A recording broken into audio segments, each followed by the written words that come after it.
Hi అండి, welcome back to my channel. అందరూ సంక్రాంతి పండుగ ఎలా చేసుకున్నారు? మేమైతే చాలా బాగా చేసుకున్నామండి. మీరు కూడా పండుగ బాగా చేసుకున్నారని అనుకుంటున్నాను. సంక్రాంతి అంటేనే పిండి వంటలు కదండి. ఈ సంక్రాంతికి కంపల్సరీగా మనం అరిసెలు వండుకొని తీరాల్సిందేనండి. నేనైతే ముందుగా అరిసెలతో స్టార్ట్ చేశానండి. అరిసెలు వండుదామని చెప్పేసి ఇక్కడ బెల్లం తరిగి పెట్టుకున్నాను. కేజీ బియ్యానికి 600 గ్రాముల బెల్లం తీసుకున్నానండి. అంటే 1200 గ్రాముల బెల్లం తీసుకున్నాను మొత్తం. 2 కేజీలు బియ్యం పోసానండి. రేషన్ బియ్యం ముందు రోజే నానబెట్టుకోవాలండి.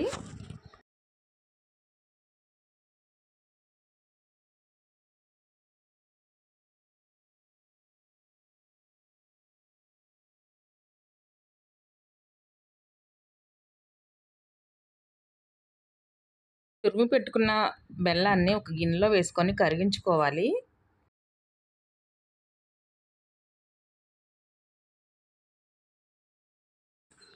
నీళ్ళు వచ్చేసి గ్లాస్ పోసుకున్నానండి. గ్లాస్ సరిపోతుంది. వాటర్ ఎక్కువ పోసుకుంటే కనుక మనకు పాకం రావడానికి లేట్ అవుతుంది. కనుక సరిపడా నీళ్ళు మాత్రమే పోసుకోవాలి. బియ్యం 24 గంటలు నానబెట్టుకొని శుభ్రంగా కడిగేసుకొని మిల్లి పట్టించానండి. బియ్యం మనం కరెక్ట్గా తీసుకోకూడదండి. కొంచెం ఎక్కువ మిగిలేటట్టు పిండి పట్టించుకోవాలి. మిల్లు పట్టించిన వెంటనే జల్లించుకోవాలండి. పిండి ఆరిపోకూడదు. పిండి ఆరిపోతే అరిసెలు సరిగ్గా రావండి. పిండి జల్లించుకునేటప్పుడు చేత్తో అదిమి పెట్టుకోవాలండి, ఆరిపోకుండా. చేత్తో ఇలా అదిమి పెడుతూ ఉంటే పిండి త్వరగా ఆరిపోదు, తడిగా ఉంటుంది.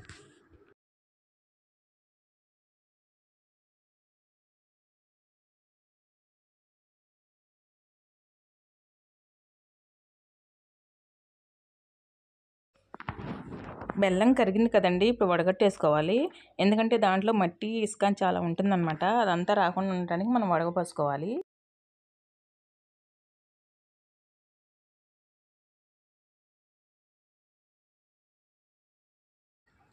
వడగట్టేసుకున్నాం కదా, ఇప్పుడు స్టవ్ ఆన్ చేసుకొని పాకం పట్టుకోవాలి.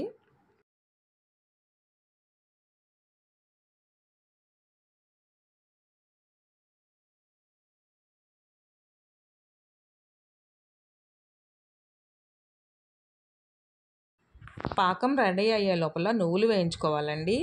కొంచెం 2 స్పూన్ల నెయ్యి వేసి నువ్వులు వేయించుకుంటే చాలా బాగుంటుంది. అరిసెలకి ముదురు పాకమే రావాలండి. లేత పాకం అయితే అరిసెలు కుదరవు అన్నమాట.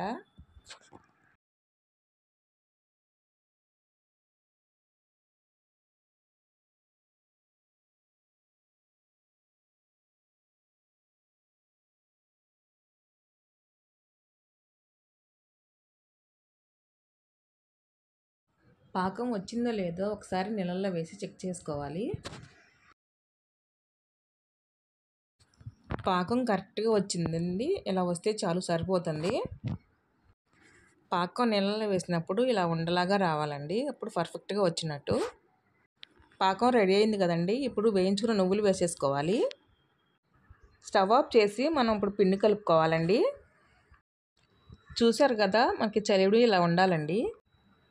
చలివిడి మరీ జోరుగా ఉండకూడదండి. జోరుగా ఉంటే మనకి అరిసి నీట్గా రాదండి. అలా అని మరీ గట్టిగా కూడా ఉండకూడదండి. గట్టిగా ఉండటం వల్ల అరిసి విరిగిపోయే ఛాన్స్ ఉంటుంది.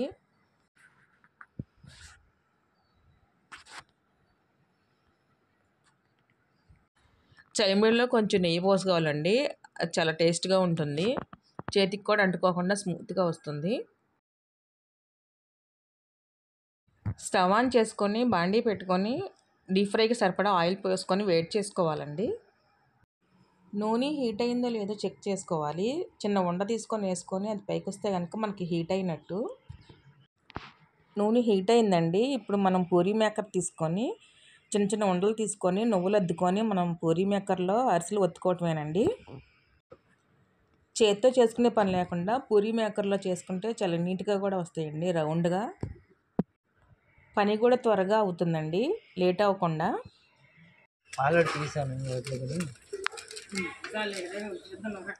ఇలా ఒక్కొక్కటిగా వేసుకొని 2 వైపులా వేపుకోవాలండి.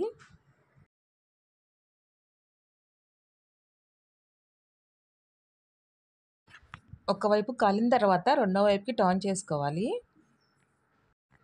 చూసారా అండి అరిసెలు ఎంత బాగా వచ్చినాయో. ఇక్కడ వేరే వ్యక్తులతో పని లేకుండా మా ఇంట్లో వాళ్ళమే చేసేసుకున్నామండి. ఒకళ్ళు వేయటం, ఒకళ్ళు తీయటం, ఒకళ్ళేమో వత్తటం అలా చేసుకున్నామండి.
సో ఇదండి సంక్రాంతికి నేను చేసిన అరిసెలు.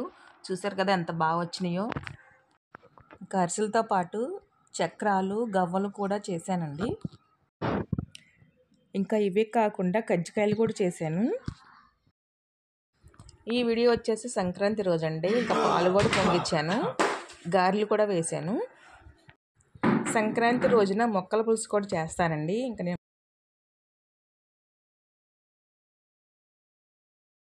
సంక్రాంతి పండగ అంటేనే పెద్దల పండగ కదండి. మనం వండుకున్న పిండి వంటలు, కొత్త బట్టలు పితృదేవతలకు పెట్టుకోవాలండి.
ఈ వీడియో వచ్చేసి కనుమ పండుగ రోజండి.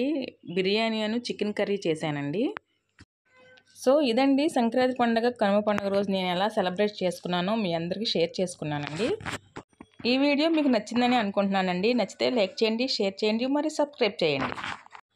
నెక్స్ట్ వీడియోలో మళ్ళీ కలుసుకుందామండి. Thank you for watching.